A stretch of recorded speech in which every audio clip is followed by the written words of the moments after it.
We can no longer pretend about presidency from the South, Umahi reveals. The chairman of the Southeast Governors Forum and governor of Ebonyi State, Chief David Umahi, on Thursday said that southern Nigeria cannot pretend any longer on allowing the zone to produce the president of the country come 2023 general election. The governor made this known while addressing INEC, Ebonyi State chapter led by Resident Electoral Commissioner REC Dr. Joseph Chukwu, during a courtesy visit that took place at the old government house, Abakaliki, Ebonyi State. Umahi, represented by his deputy barrister Eric Kelechi Igwe, lamented that southern Nigeria has been marginalized, stressing the importance of allowing the zone to take over power come 2023 elections. According to him, this country, we do not need to pretend anymore. Whether you like it or not, it seems there is polarization. This one south, this one north. The north would have done 8 years by 2023 as president. Is that not correct? And some of them are saying that it would be criminal for the north to continue to be president of Nigeria after 2023. And it is the turn of the south. And we said, as governors of the south, that Nigeria, remember that by 2023 we have it. The north has the population by this registration that recorded us low, and they said it is unconstitutional that nobody should talk about it. That is what he stated. Yeah, but I understand. You know what? I understand that, okay, fine, we have to rotate this because we are so divided as a nation. We don't trust one another. And to be honest, it's like, it seems, being honest, let's just translate it properly. The translation basically states, we also want the opportunity to get to power and embezzle funds and do our own share. Basically, that's what it means. Like, just be honest. Because again, because you yourself know that when you get there, you are going to be corrupt. Like, you're not planning to change the country. So why are you so desperate for this? Because then you're going off of the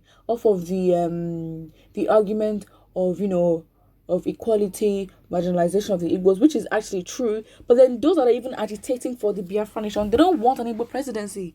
A lot of them do not even want an Igbo presidency because again, if we should have an Igbo presidency, what's going to happen is the Nigerian government will justify every marginalization towards the Igbo people and say, but you've had the opportunity to be president, so why should you complain?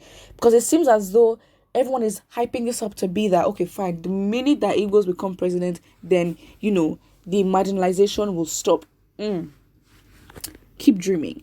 And it's just like, would that solve the problems of Nigeria? Because again, it's a lot. And I don't think that they understand that, the South, the Igbos are sort of in a way kind of going to be played if they become Igbo presidency, because they've agitated for this for a long time off of the grounds that there is inequality and all that. And then obviously coming for Buhari's administration and then reviving the country, a lot of expectations will be on the Igbo presidency. And then not only would they be criticized if they do not meet up, they'd be criticized for also, having the opportunity, quote unquote, and then for having the opportunity, but then you've gotten there and you didn't do your job. Nigerians can do that. They literally be like, okay, fine, you're in presidency, you're not doing your job. You've been clamoring for, you want to be president. Now they've given you presidency, you haven't done your job. So it's going to be an extra weight on Igbos to just flip this country around. Even though, yes, maybe they can, maybe they can't. But it just is what it is. It really just is what it is at this point. So yeah, I think this is just like so it doesn't make sense. It's not an excuse. Yes, okay, fine, you said they have a population, but then again, if you look back, a lot of Southerners do not even actually vote.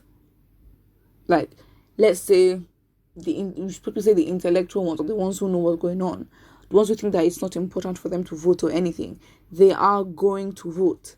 I mean, they don't vote, and that makes a huge difference. Again, no votes, like, every vote counts. So that's just really what it is. I think the fact is, by these politicians that have proven not to be on the side of Nigerians a lot of the time, and then all of a sudden, because again, these are sycophants again, like they haven't really stepped up to the government for anything that has to do with their people. We're talking Southeast governors here.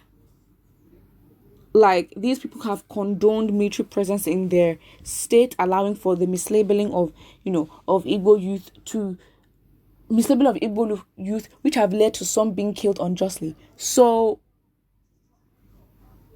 what is this? Because again, literal translation, as I've said before, it is basically, we also want a chance to get to presidency, so we can have a share of the national cake and have a lot for ourselves. Again, it's a thing of the elite. The elite of each region want to rule, and the majority of the people, the average people, have no power, because again, the rich want to get richer, the poor is getting poorer. So yeah, someone here says, useless man, soon he will go and apologize to his masters in the north, telling them that he's not in support of the southern governors' discussion.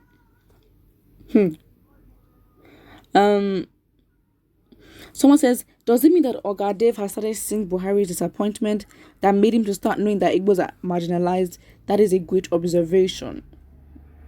But then, listen, a lot of things can change. Don't play with because again, it's like, if you go with stereotypes and say, okay, fine, Igbos are industrious, a lot of things can happen if Igbos are in presence. And to be honest, my opinion, it may not happen. I don't even think they would allow for that. I think for the Nigerian government, it's too risky for them. I think the Igbos would benefit too much. And it's a good thing. They should benefit a lot. But I don't think the presidency is...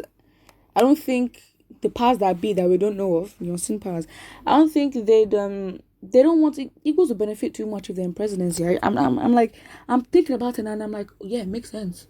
Makes sense as to why they'd manufacture it in a way that Igbos would just never be be the president. And it's just like, makes sense, because Igbos will utilize it very well, and a lot of things will change for the good, for the worse. Because again, things can flip. Again, I think it's a gamble. It's a gamble with what Igbos make. Because again, some could say, if Igbos are in presidency, again, there could be revenge from what happened in the Biafran War, or corruption even at a more intense scale. Or it could just be that Biafra will be achieved because they're in law and they're the law and they have the power. So again, really and truly, Igbo presidency is a good thing, to be honest, because it's a good thing in some ways, but then it's a bad thing for the ones that understand that, if Igbos are presidents, your benefits are literally gone like this. So honestly, this has to be politics of the elite and elite only, not even the participation of the average Nigerian. So we leave it at that. Put what you think about this in the comment section below. Don't forget to like and subscribe.